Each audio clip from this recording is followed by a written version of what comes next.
우리가 성경을 읽거나 듣게 되면 또는 설교를 듣는 과정 속에서 우리는 익숙한 단어 또는 익숙한 구절들을 접하게 됩니다. 아, 내가 저거 어렸을 때 다 들어봤지.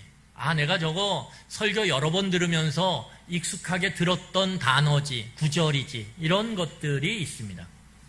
이런 익숙함은 우리로 하여금 그 듣게 되는, 보게 되는 익숙한 단어나 구절의 의미에 대해서 우리가 알고 있는 것이 과연 맞는지에 대한 확인의 과정에 소홀하게 만듭니다. 다시 말해서 익숙함은 내가 그 단어를 너무 잘 알고 있어요.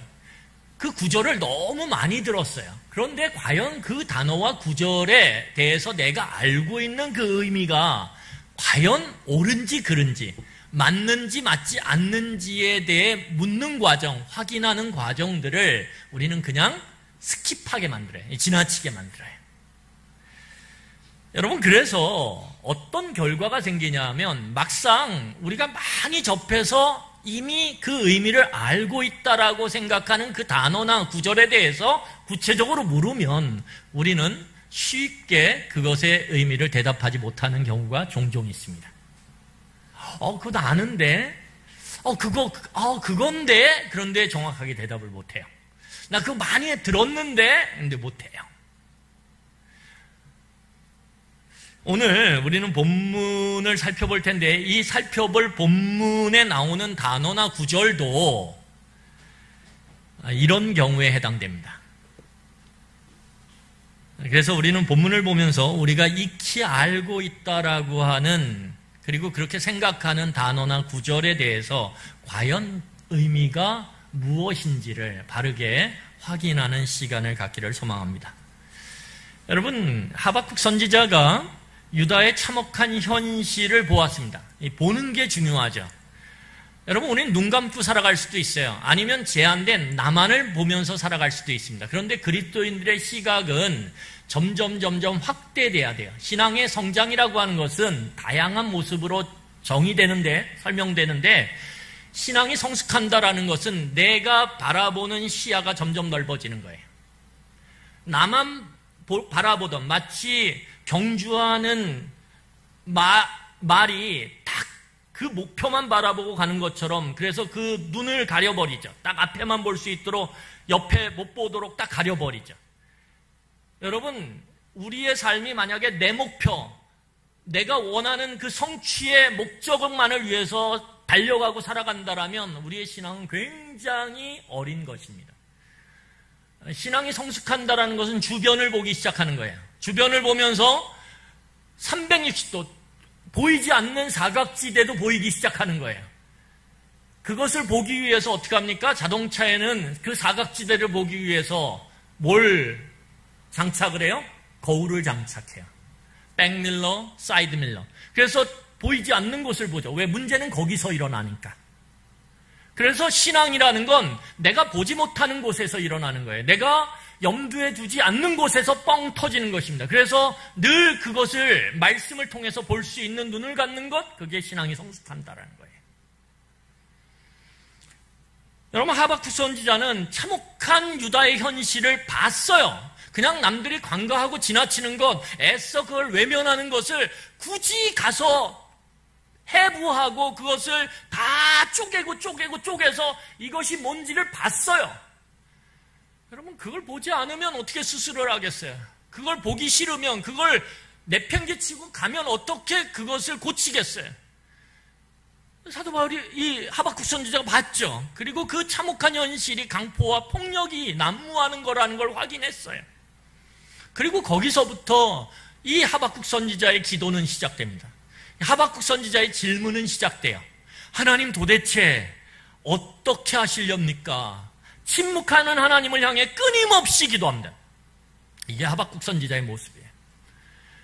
그리고 그 끊임없는 하박국 선지자의 질문과 그 물음에 하나님은 드디어 그 침묵을 깨시고 대답하세요. 그 대답이 무엇입니까? 우리가 이미 살펴본 것처럼 유다의 강포와 폭력을 내가 보았다.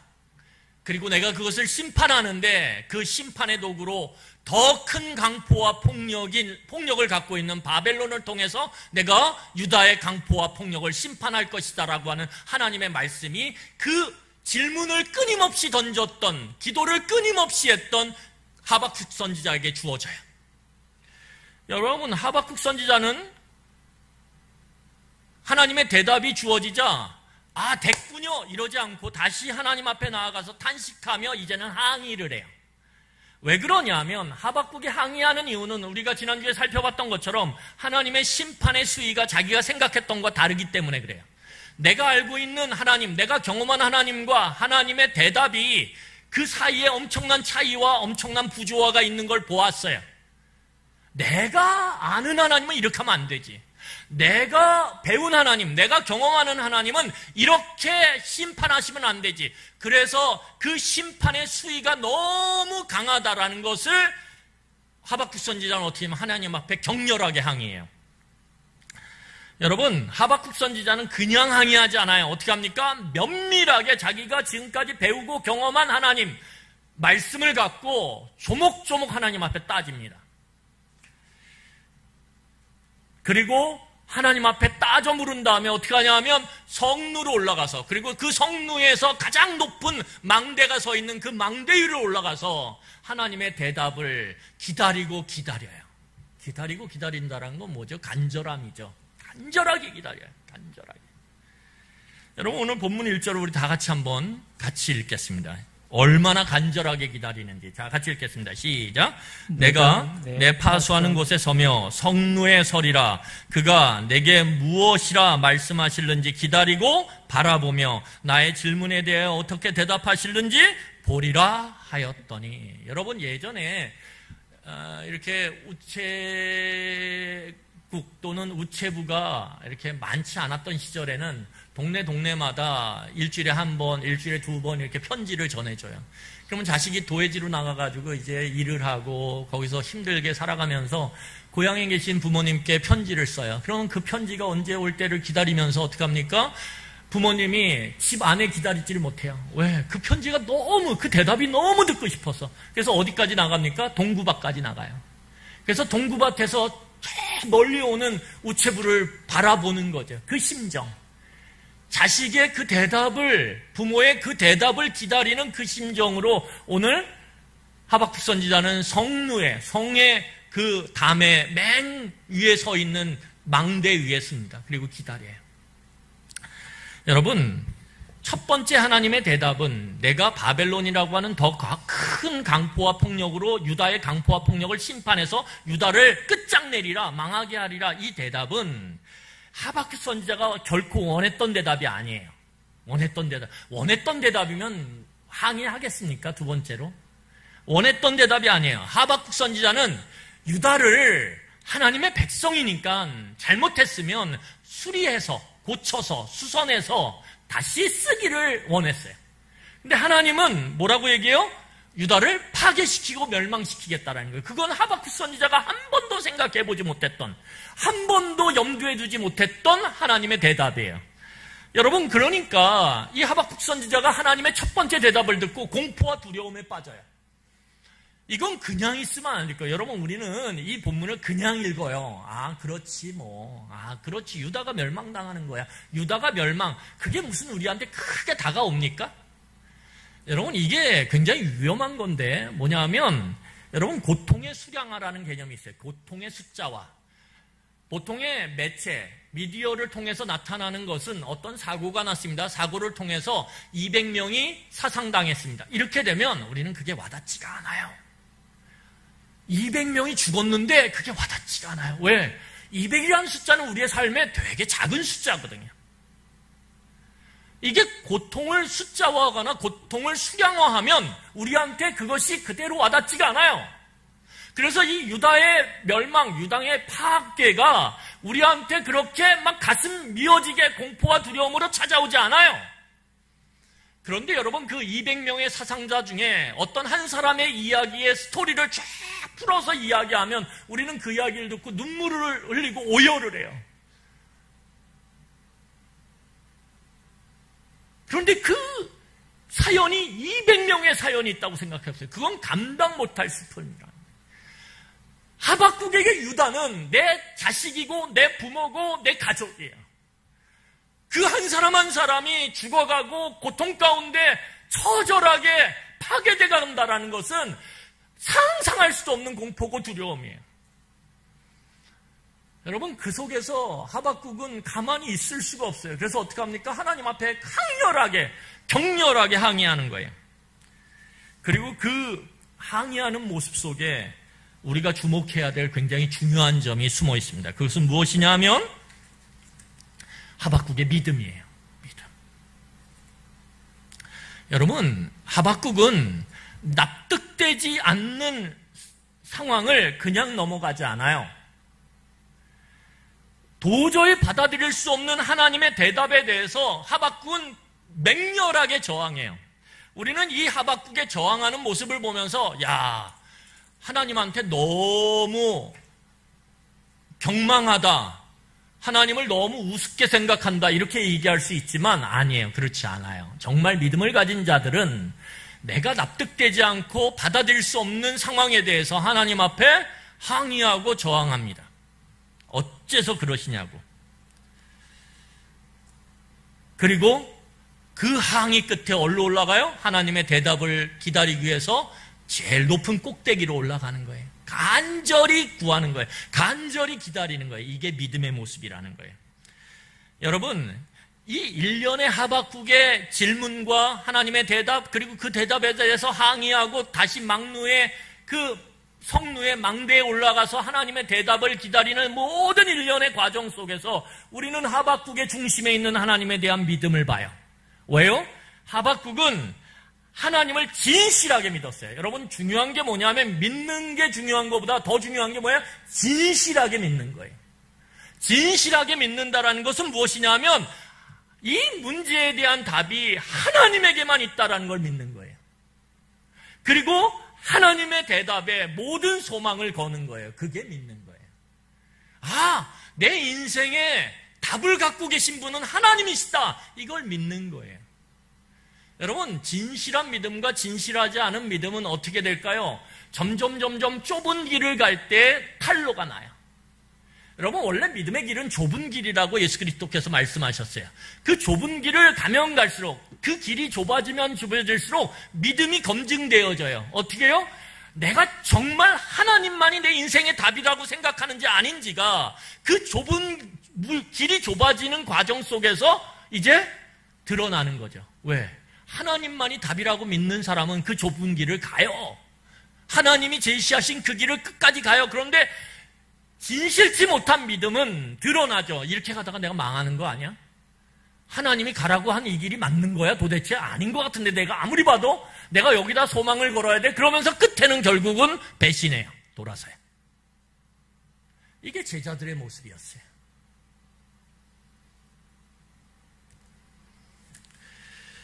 여러분, 우리는 일반적으로 납득되지 않는 상황, 받아들일 수 없는 상황 가운데서 어떻게 하냐면 불평을 합니다. 불평을 할 때 우리의 그 불평은 기도라고 하는 옷을 입어요. 그래서 그 불평이 굉장히 문제가 없는 것 같고 경건한 것처럼 느껴져요. 기도라는 형태를 띠고 불평을 하니까. 그러면 항의와 불평, 이 하박국이 하나님에게 했던 항의와 이스라엘 백성이 출애굽을 해서 광야 가운데서 그 아무것도 없는 광야의 삶, 특히 물이 없는 그 광야의 그 상황 속에서 불평했던 거랑 무엇이 다를까요? 왜냐하면 달라요. 하나님은 항의하는 하박국에게 어떻게 합니까? 심판하지 않아요. 번개치지 않아요. 쉽게 말하면. 그런데 광야에서 출애굽한 이스라엘 백성들이 물이 없어서 불평하는 그 모습을 바라보면서 하나님은 심판해요. 그러면 도대체 항의랑 심판이 어떻게 다르냐 이거죠. 차이는 어디 있어요? 기다림에 있어요. 기다림. 항의는 항의하고 돌아서서 기다리는 거예요. 뭘 기다려요? 하나님의 대답을. 근데 불평은 불평한 다음에 다 쏟아낸 다음에 돌아서서 기다리지 않아요. 하나님의 대답은 주어지나 주어지지 않나 그 사람에게 상관이 없어요. 그래서 항의와 불평을 가르는 가장 중요한 그 잣대는 무엇이냐면 하나님한테 쏟아내고 기다리냐 기다리지 않냐예요. 왜요? 여기서 믿음이 드러나거든요. 항의하는 믿음은 하나님을 믿기 때문에 하는 거예요. 답이 하나님께 있다라고 생각하기 때문에 그렇게 하나님을 향해 항의하고 돌아서서 하나님의 대답을 기다리는 거예요. 그런데 불평은 하나님에게 답이 있다고 생각하지 않아요. 그래서 쏟아내지만 그 이후에 돌아서지 않아요. 그래서 여러분, 우리가 기도하는 가운데서 기도하고 나서 내가 그런 기도를 했나? 이렇게 간혹 여러분들이나 제가 경험하는 때가 있어요. 막 기도해놓고서 내가 그 기도했나? 이렇게. 목사님 이거 기도해주세요. 하나님 너무 막 얘기해요. 블라블라블라 막 얘기해요. 그래서 제가 알았어요. 그리고 막 기록해가지고 기도해요. 그리고 나서 좀 시간이 지난 다음에 물어요. 집사님 이거 어떻게 되셨어요? 목사님 무슨 말씀이세요? 이래요. 여러분, 이건 불평이죠. 이건 불평이에요.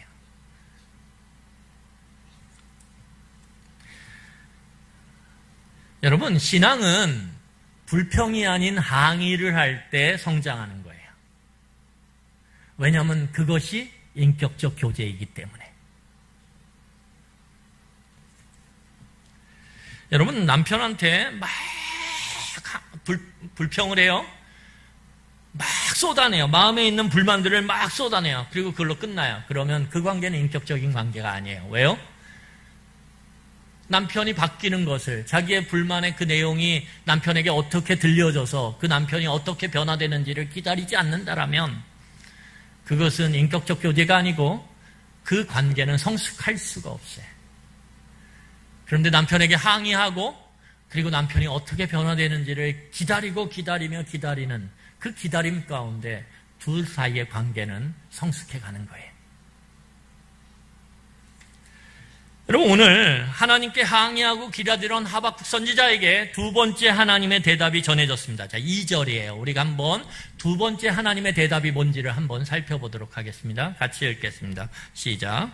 여호와께서 내게 대답하여 이르시되 너는 이 묵시를 기록하여 판에 명백히 새기되 달려가면서도 읽을 수 있게 하라.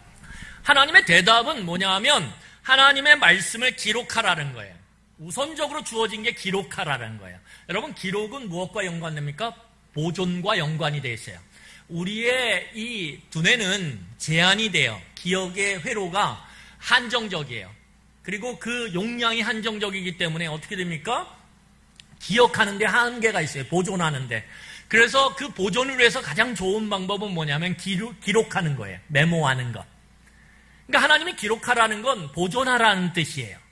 그런데 오늘 본문을 보면 그 보존하는 가장 좋은 방법인 기록을 하라라고 말씀하시면서 그 기록의 형태를 어떻게 해야 되는지 말씀하세요. 오늘 본문을 다시 보시면 기록하는데 어디다 기록해요? 판에다 기록하라는 거예요. 판에다 기록하는데 어떻게 기록하냐? 명백하게 새기라는 거예요. 여러분, 저 금강산에 가면 안 가보셨죠? 가보신 분 있으세요? 저도 안 가봤어요. 그런데 예전에 그 금강산 관광이 이렇게 시행됐을 때 보면 그 금강산 관광을 이제 텔레비전 그 화면으로 보여줬죠. 관광하는 모습을. 근데 거기 보면 이제 금강산에 이렇게 글씨가 새겨져 있어요. 거기 보면 경애하는 아바이 뭐 동지 이렇게 가지고 써 있어요. 돌에 새겨져 있는 게 큰 바위에. 근데 저 높은 곳에 서 있는 그 바위 위에 그 큰 글자를 새기는데 글자의 깊이가 어른 키만 해요. 깊이가. 그러니까 멀리서도 보이는 거예요. 왜? 깊이 새겼기 때문에. 넓게 새겼기 때문에. 여러분, 오늘 이 기록의 형태를 판에 새기라는 것은 무엇입니까? 계속 오랫동안 보존하겠다라는 거예요. 하나님이. 오랫동안. 근데 거기에 더해서 뭐라고 말씀하시냐면 사람들이 달려가면서도 읽을 수 있게 하라는 거예요. 달려가면서도 읽을 수 있게. 달려가면서도 읽을 수 있으려면 여러분 어떻게 해야 될까요? 제가 굉장히 어려운 질문을 하겠습니다. 1번, 판이 작아야 된다. 2번, 판이 커야 된다. 판이 커야죠, 당연히. 그렇죠? 그래서 여러분 고속도로에 보면 쫙 달려갈 때 큰 판들이 좌우에 서 있지 않습니까? 그래서 어떻게 돼요? 보여요, 안 보여요? 너무 잘 보여요. 판이 어마어마하게 커서 그렇게 기록하라는 거예요. 그러면 결국 하나님께서 보존을 위해서 기록하라고 말씀하시면서 기록의 형태를 판에 새기는 거예요. 그런데 그 판이 뭐예요? 달려가면서도 볼 수 있는 큰 판에 새기라는 거예요. 이건 무엇을 의미하냐면 하박국 선지자에게 하나님께서 오랫동안 내가 너에게 주는 이 말씀을 기록 보존하라는 거예요. 그래서 언제 어디서나 누구든지 이 말씀을 보고 뭐 할 수 있게, 보존할 수 있게, 기억할 수 있게 하라는 거예요, 오늘. 그러니까 이 말씀, 이제 하나님께서 말씀하실 그 두 번째 대답이 얼마나 중요한지를 우리에게 가르쳐 주는 거예요. 이거는 영원히 세상 끝날까지 이건 기록해서 기억하게 만들어야 돼. 그러니까 네가 엄청 새겨, 이렇게 얘기하는 거예요. 이게 얼마나 중요하겠어요, 말씀이, 이 말씀이. 그렇지 않습니까? 이 정도면 여러분, 그러면 이렇게 중요한 말씀, 이렇게 소중한 말씀, 얼마나 중요한지를 그 기록의 형태를 통해서 이미 하나님께서 암시하셨어요. 절망 중에도 소망이 없은 가운데도 이 말씀을 부여잡을 때 너희들에게 소망이 생길 거라고 하나님이 오늘 말씀하고 계신 거예요. 여러분, 이게 하박국의 사명이에요. 하박국의 사명은 무엇입니까? 하나님이 주는 두 번째 대답을 언제 어디서나 누구든지 이 말씀을 보고 기억함으로 그가 서 있는 그 현실의 절망과 어려움 가운데서 능히 이겨낼 수 있도록 하는 것, 그것이 하박국의 사명이라는 거예요. 여러분, 이건 오늘 이 시대를 살아가는 하나님의 백성인 우리에게도 동일한 사명이에요. 왜냐하면 우리는 하나님의 대답을 갖고 있는 사람들이기 때문에. 하나님의 대답이 무엇입니까? 이 기록된 성경이에요. 여러분, 이 시대의 문제에 대해서, 이 시대에 그 죄로 인해 생긴 문제에 대해서 대답을 주셨는데 그 대답이 어디에 기록되어 있습니까? 이 성경에 기록되어 있어요. 그래서 우리는 이 성경을 우리의 삶 가운데 기록해야 됩니다. 기록하는 것이 우리의 사명이에요. 하박국에게 기록해서 보존해서 기억하게 만들라라고 하셨던 것처럼 우리에게도 동일한 사명이 하나님의 백성인 우리에게도 있어요. 그러면 이미 기록된 이 하나님의 말씀을 기록한다라는 것이 무슨 의미일까요? 이미 기록됐는데 뭘 기록해요? 이것은 무슨 말씀이냐면 우리에게 적용하면 이 기록된 하나님의 말씀을 우리 몸에 새기는 것을 의미해요. 여러분, 이 성경은 잘 보이지 않아요. 그렇지 않습니까? 믿지 않는 사람들이 어떻게 이거를 봐요? 믿음이 연약한 사람들이 절망 중에서 어떻게 이 성경을 기록된 하나님의 대답을 볼 수 있어요? 못 봐요. 여러분, 그런데 우리가 믿음이 힘들어지고 상황적 어려움으로 인해서 믿음이 질식사를 당하는 그 순간에 말씀이 기록될 수 있어요. 어떻게? 우리 마음 가운데 기록되면. 이걸 암송이라 그래요. 말씀을 암송하면 어떻게 돼요? 어느 순간인가 이 성경을 펴서 그 말씀을 볼 수 없는 순간에도 우리 마음판에 아주 선명하게 새겨진 하나님의 말씀이, 우리 뇌리 가운데 새겨진 하나님의 말씀이 보이기 시작해요. 그리고 그 절망을 뚫고 이겨낼 수 있게 돼요. 여러분, 말씀을 새긴다라는 게 뭐냐? 이 시대에 우리 몸에 새기는 거예요. 우리 몸에 새긴다라는 게 뭐죠? 하나님의 말씀을 나의 말과 행동과 삶으로 어떻게 해요? 새기는 거예요.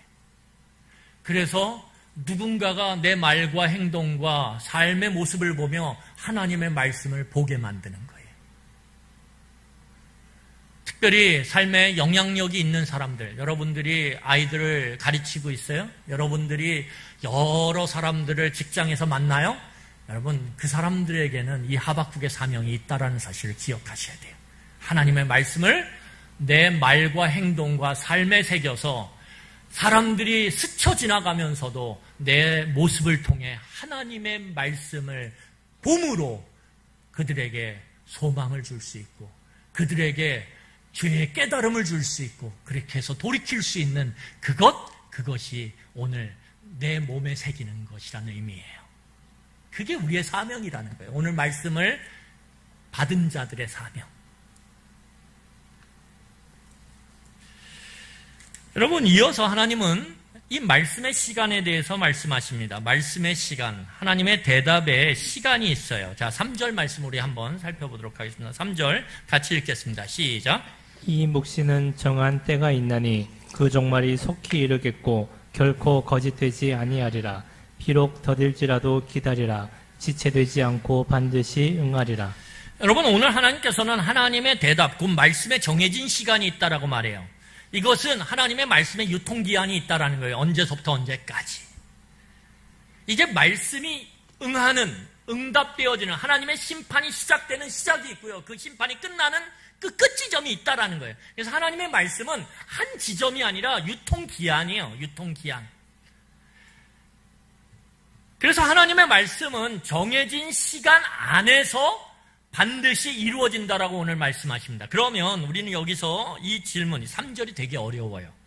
왜냐하면 그 3절에서 이렇게 얘기합니다. 한번 다시 보세요. 이 묵시는 정한 때가 있나니, 하나님의 말씀은, 대답은 정한 때가 있어요.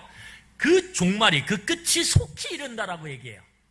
그런데 이어서 뭐라고 얘기하냐면 비록 더딜지라도 뭐 하라고요?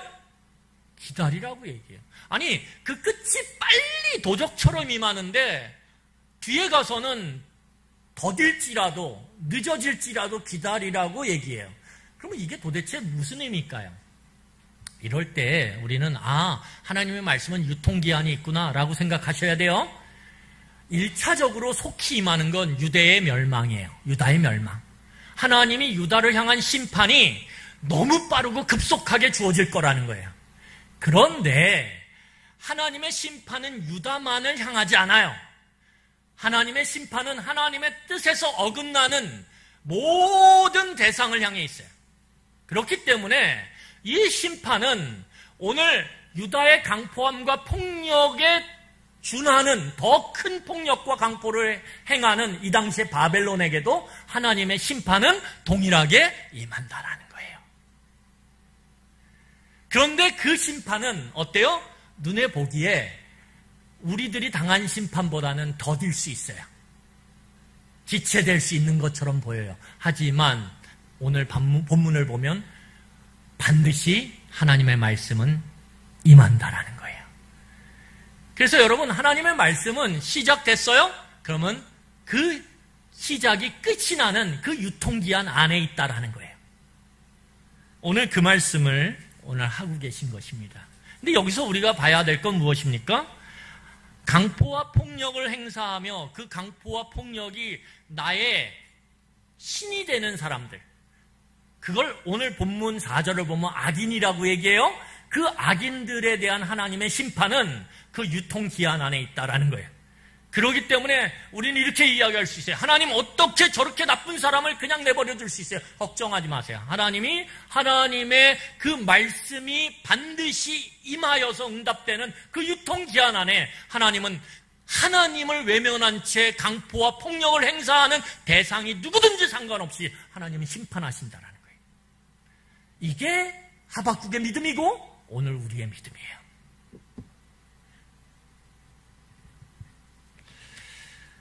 여러분, 그러면 이렇게 하나님이 말씀의 기록 형태 그리고 말씀의 시간을 얘기하셨어요?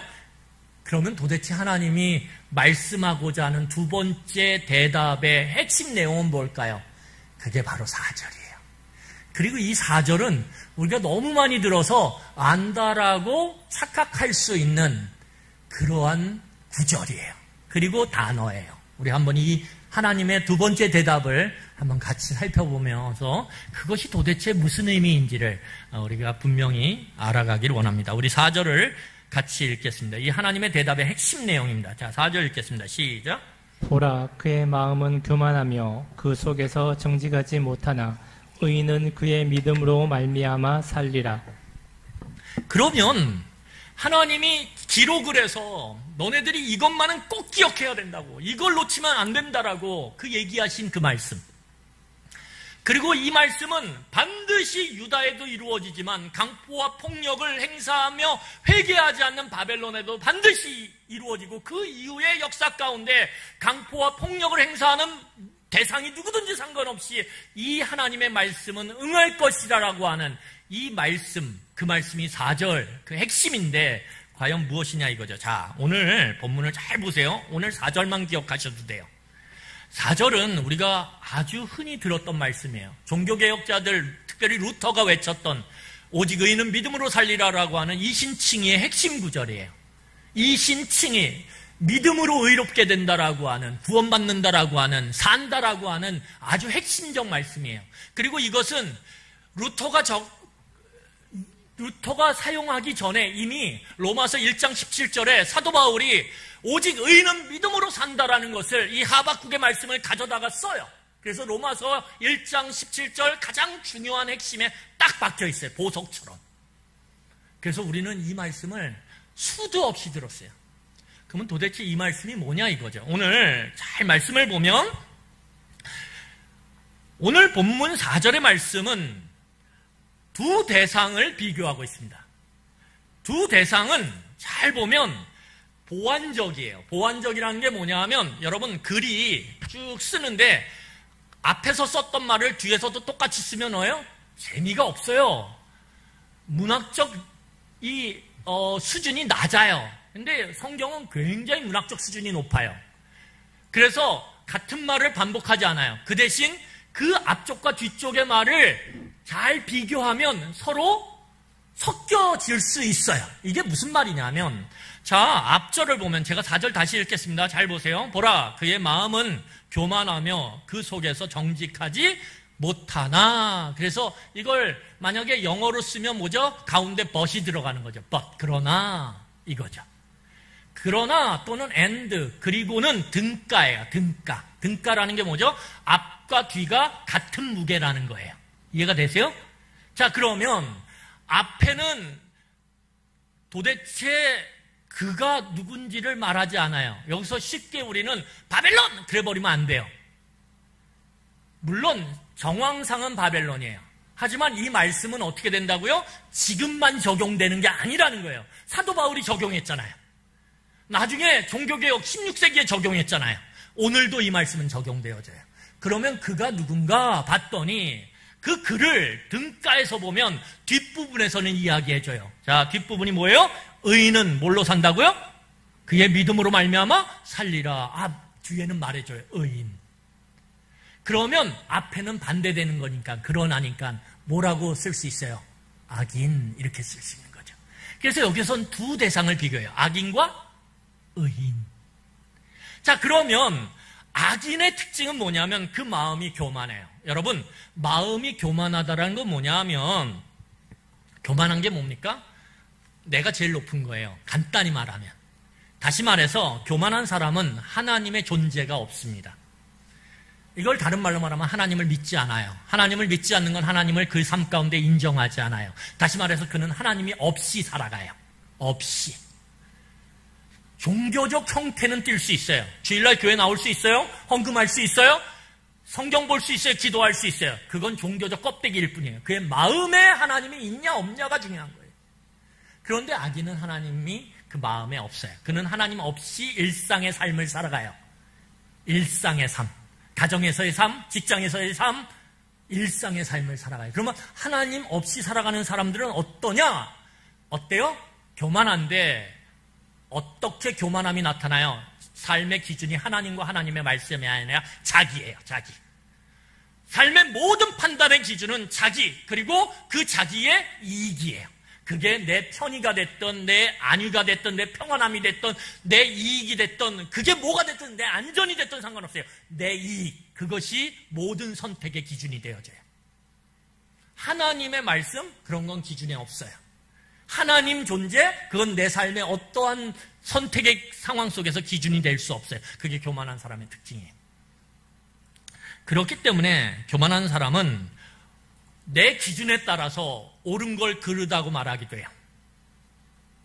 교만한 사람은 내 기준에서 내 위에 아무도 없거든요.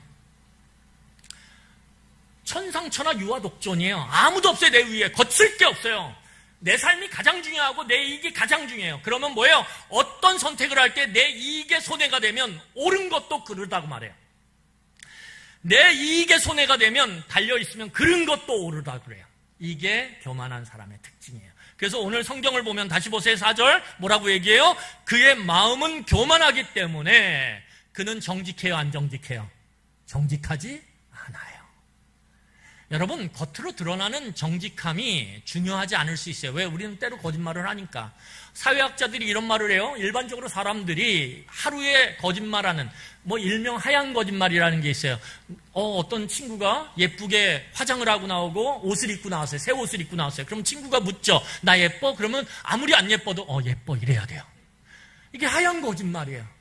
여러분, 아내가 파마를 했어요. 비싸게 돈을 주고. 그런데 남편을 퇴근을 기다리고 있다가 문을 짠 열고 어떻게 해요? 여보, 난 바뀐 게 없어. 그러면 샤르르 돌아요. 여러분, 그럴 때 머리가 딱 눈에 들어왔는데 마음에 안 들어도 어떻게 해야 돼요? 마를린 먼로가 내 앞에 있는 것 같아. 이런 얘기를 해야 돼요. 마를린 먼로 아세요? 그런 하얀 거짓말까지 포함해서 보통 사람들은 200번 정도의 거짓말을 하루에 한다 그래요. 굉장히 많이 하죠. 근데 이 사람들은 더한 거예요. 악인들은. 내 이익을 위해서라면 어떤 남에게 생명의 치명타를 가하는 그 중요한 옳고 그름의 문제 앞에서도 얼마든지 다르게 대답할 수 있어요. 이게 악인이에요. 그래서 그들은 어떻게 합니까? 힘이 강한 사람들은 자신의 이익을 위해서 기꺼이 강포함과 폭력을 휘두릅니다. 거칠 게 없기 때문에, 내 이익이 우선이기 때문에, 하나님을 인정하지 않기 때문에, 하나님 없이 살아가기 때문에. 그리고 힘이 약한 사람들은 어떻게 해요? 거짓과 속임수로 내 이익을 챙겨요. 이게 악인이에요. 그러면 여러분, 의인은 어떠냐? 여기 보세요. 의인은, 우리 4절 한번 다시 읽어볼까요? 다시 읽겠습니다. 시작. 보라, 그의 마음은 교만하며 그 속에서 정직하지 못하나 의인은 그의 믿음으로 말미암아 살리라. 그러면 의인은 믿음으로 산다라는 거예요. 믿음으로. 아까 바꾸어 말하면 악인은 앞에 뭐예요? 믿음 없이 산다는 거예요. 믿음 없이 사는 게 뭐죠? 교만해서 정직하지 않는 거예요.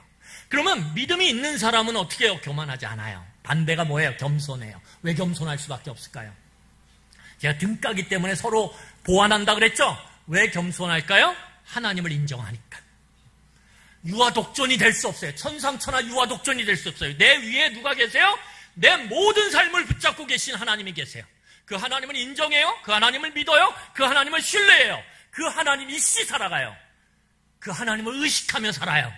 하나님을 의식하고 하나님의 말씀을 의식해요. 그러면 그 사람은 늘 하나님의 그 존재, 하나님의 그 말씀에 걸리는 거예요. 내가 이걸 해도 될까 말아야 될까? 이게 옳은 걸까 그른 걸까? 이게 선한 걸까 악한 걸까를 늘 고민할 수밖에 없어요.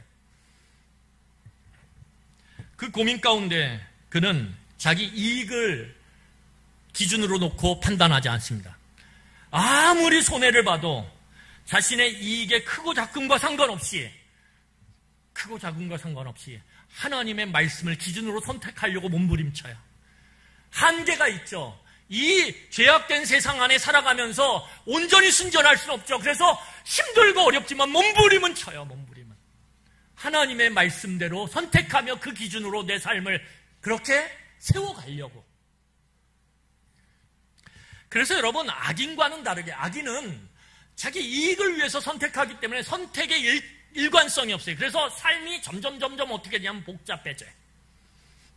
저는 이걸 일반화시킬 수는 없어요. 그렇지만 제가 우리나라 사회 가운데 부자, 재벌이라고 하는 사람들은 저는 일상에 우리들보다 훨씬 많은 죄를 짓는다고 생각해요. 그럴 수밖에 없어요. 왜요? 이 세상 가운데 돈을 끌어모으려면 거짓을, 큰 거짓, 그것도 큰 속임을, 큰 강포와 폭력을 행할 수밖에 없어요. 그러면 그 사람들의 삶을 제가 관찰을 해요. 그렇게 하나님 없이 교만함으로 거짓된 삶을 살아가면서 큰 부와 명예를 거두는 사람들의 삶이 어떠냐? 시간이 가면 갈수록 그 사람들의 생명이 다하는 그 늙어가는 시점에서 보면 어마어마하게 복잡해요, 삶이. 자식 관계도 복잡하고요. 그 자식들 사이에서의 관계도 복잡하고요. 어마어마한 복잡하고 아주 얽히고 설켜 있어요. 대부분 그래요. 대부분.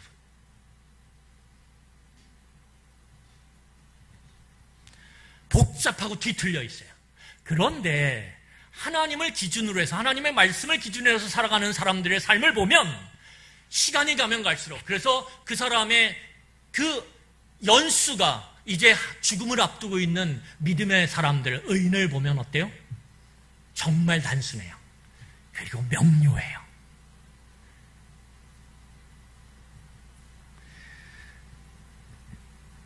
그들은 취해야 될 것과 취하지 말아야 될 것을 명확하게 알고 있어요. 그렇게 살아왔거든요. 몸부림치며 그렇게 살아왔거든요. 아무리 아까워도 이걸 잡으면 내 삶이 복잡해지고 뒤틀린다라는 걸 알아요. 그렇게 살아왔거든요. 몸부림치면서. 그래서 아무리 아까워도 잡지 않아요. 하나님 앞에서 눈물을 흘리면 막 몸부림치면서 그걸 끝내는 잡지 않아요. 그걸 잡으면 내 삶이 어떻게 뒤틀리고 망가질지를 알거든요. 근데 악인은 잡아요. 왜? 당장의 이익의 문제이기 때문에. 그래서 성경은 뭐라고 얘기하냐면 악인의 끝은 패망이에요. 교만의 그 끝은 뭐예요? 패망, 망함이에요. 하지만 의인의 끝은 생명이라고 살리라 라고 이야기하는 거예요. 여러분 잘 보세요. 말씀을 빠르게 정리하겠습니다. 45분이 목표인데 안 돼요. 저도 죽겠어요. 여러분 오늘 이 악인과 의인에 대한 비교 가운데서 하나님이 말씀하고자 하는 게 있어요. 이게 다가 아니에요. 하박국 선지자는 유다 백성은 하나님의 선택된 백성이라고 하는 그 기준을 갖고, 그 고정관념을 갖고 하나님의 첫 번째 대답을 바라봐요. 그러니까 어떻게 해요? 항의가 나올 수밖에 없죠. 하나님이 선택한 백성인데 어떻게 이 거룩한 백성이 좀 잘못했기로서니 하나님 고쳐 쓰시지, 수선해서 쓰시지, 수리해서 쓰시지 어떻게 아예 망해버리게 만듭니까? 하나님 그거는 의롭지 않아요. 이렇게 얘기하는 거예요. 그것도 더 악하고 포악한 바벨론을 통해서. 바벨론은 살리시면서 이렇게 얘기하는 거예요. 그런데 하나님 뭐라고 얘기하시는 거예요? 아니야. 네가 잘못 생각하고 있어. 네가 하나님의 백성에 대한 잘못된 정의를 내리고 있어. 이렇게 얘기하면서 바벨론도 예외가 아니야. 내 심판에, 내 말씀이 응하는 유통기한 안에 바벨론도 들어있어요? 안 들어있어요? 들어있다라는 거예요. 그건 역사가 증명했어요. 바벨론 있어요? 없어요? 지금 없죠. 그러면 여기서 이야기하고 싶은 하나님의 가장 중요한 메시지가 뭐예요? 너희들 심판당할 거야. 그런데 하나님의 진짜 백성은 뭐냐? 네가 유다 백성이냐 아니야? 그거 중요하지 않아. 네가 지금 잘못 정의를 내리고 있어. 하나님이 생각하는 진짜 하나님의 백성은 뭐예요? 의인이라는 거예요. 뭐예요? 그 마음 가운데 하나님을 진정으로 인정함으로, 진정으로 믿음으로, 하나님이 있는 삶을 살아감으로, 겸손한 삶을 살아가며 하나님을 기준으로 한 정직한 선택을 해가는 사람. 그 정직한 선택 가운데 어떻게 하는 거예요? 내 이익과 내 손해에 상관없이 내가 얻을 이익이 줄어들고 내 손해가 많아진다 해도 하나님의 말씀의 기준이 뭐예요? 옆에 있는 상처당한 사람을 사랑하라라 그러면, 긍휼히 여기라면 기꺼이 그것을 손해를 감수하며 하는 내 선한 이유처럼 그렇게 행하는 것, 사랑과 긍휼로 행하는 것, 나눔과 섬김으로 행하는 것, 진실함을 붙잡고 내 이익과 손해와 상관없이 하나님을 믿고 바라보며 그 진실함을 붙잡고 견뎌내는 것, 그것이 의인이라는 거예요.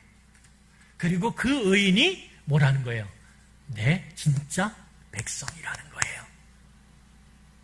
내가 그 백성은 어떻게 하리라? 살리리라. 이게 내가 말하고 싶은 내 뜻의 핵심이야. 이렇게 얘기하고 있는 거예요. 여러분, 말씀을 정리하겠습니다. 성경은 이 세상을 살아가는 의인의 삶에 대해서 잘 들으세요. 행복하거나 또는 순탄하다라고 얘기하는 경우가 드물어요. 오히려 성경은 이 세상을 살아가는 의인의 삶이 거칠고 그리고 힘겨운 삶이라고 표현해요. 우린 거꾸로 알고 있죠. 그 대표적인 예가 누구냐 하면 예수 그리스도고 사도 바울이에요. 여러분, 예수님처럼 온전히 하나님을 믿고 인정하며 삶을 사셨던 분은 없어요. 예수님처럼 하나님을 믿고 인정하며 하나님 앞에서 철저히 자신을 겸손하게 낮추며 복종시키며 겸손하셨던 분이 없어요. 얼마든지 교만할 수 있고 얼마든지 자기 이름을 낼 수 있는 상황에도 예수님은 하나님을 바라보시며 이 일은 내가 행한 게 아니라 하나님께서 행하셨다라고 그렇게 하나님께 영광을 돌려드리며 그는 겸손의 삶을 살아가셨어요. 그리고 예수님께서는 자신의 생명을 해하고자 하는, 그래서 자신의 생명이 걸려있는 유대 지도자들 재판 앞에서 로마의 총독인 빌라도 앞에서 그는 그들의 물음에 대해서 정직하게 대답해요. 왜요? 정직하게 대답하면 죽거든요. 목숨이 달려있는데, 생명이 달려있는데도 그는 정직하게 대답하고 정직하게 선택해요. 왜요? 하나님을 믿기 때문에. 그래서 의인인 예수님께서는 비참하게 십자가에 달려 돌아가세요. 모든 사람이 저주하는 그 참혹한 십자가에 참혹하게 달려서 돌아가요. 여러분, 이게 의인의 삶의 전부라면, 의인의 삶의 끝이라면 우리는 빨리 지금 있는 자리에서 일어나서 저 교회 예배당 문을 열고 빨리 세상으로 도망쳐야 돼요. 빨리 도망쳐야 돼요. 더 늦기 전에, 더 예수님의 말씀에 매여서 우리가 의인의 삶을 살아가는 그 삶을 선택하기 전에 빨리 도망쳐야 돼요. 빨리. 이 의인의 삶의 끝이 이게 전부라면. 그리고 우리는 악인처럼 살아가야 돼요. 눈에 보이는 이 현실, 내가 경험할 수 있는 현실에서 누릴 그 많은 것들을 챙기면서 내 이익을 가장 중요한 선택의 기준으로 삼고 우리는 열심히 살아가야 돼요. 그래야 후회하던 인생을 살지 않을 수 있어요. 그런데 놀랍게도 성경은 우리에게 우리의 감각과 이성이 파악할 수 없는 시간의 끝을 펼쳐 보여주셨어요. 우리가 감각과 이성으로 볼 수 없는 시간의 끝, 우리의 눈으로, 우리의 이성으로, 생각으로 볼 수 없는 그 시간의 끝을 펼쳐주셨어요. 그게 그래서 오늘 3절의 묵시예요. 묵시는 감춰졌던 걸 드러나 보이시는 거죠. 예수님께서는 시간이 십자가의 죽음으로 끝나지 않는다라는 것, 시간이 십자가의 죽음으로, 참혹한 죽음으로 끝나지 않는다라는 걸 보여주셨어요. 의인의 시간은 십자가의 참혹한 죽음으로 끝나는 게 아니라 그 이후에 의인의 시간은 부활로 영원까지 확장된다라는 걸 보여주셨어요. 여러분, 우리 고린도 전서 15장 20절로 22절을 한번 같이 큰 소리로 읽어보도록 하겠습니다. 같이 읽겠습니다. 시작. 그러나 이제 그리스도께서 죽은 자 가운데서 다시 살아나사 잠자는 자들의 첫 열매가 되셨도다. 사망이 한 사람으로 말미암았으니 죽은 자의 부활도 한 사람으로 말미암는도다. 아담 안에서 모든 사람이 죽은 것 같이 그리스도 안에서 모든 사람이 삶을 얻으리라. 오늘 하나님께서는 하나님과 하나님의 말씀에 그 중심이 담겨진 복음, 기쁜 소식, 고린도전서는 그 복음을 뭐라고 얘기하냐면 그리스도의 죽으심과 부활하심으로 설명을 해요. 우리 죄를 위해서 죽으심과 그리고 죽음을 이기시고 생명의 첫 열매가 되신 부활로 다시 살아나신 예수님, 그 예수님 안에 있는 자들은 모두 다 같이 그 예수님처럼 다시 살아나신다라고 말씀하시고 계세요.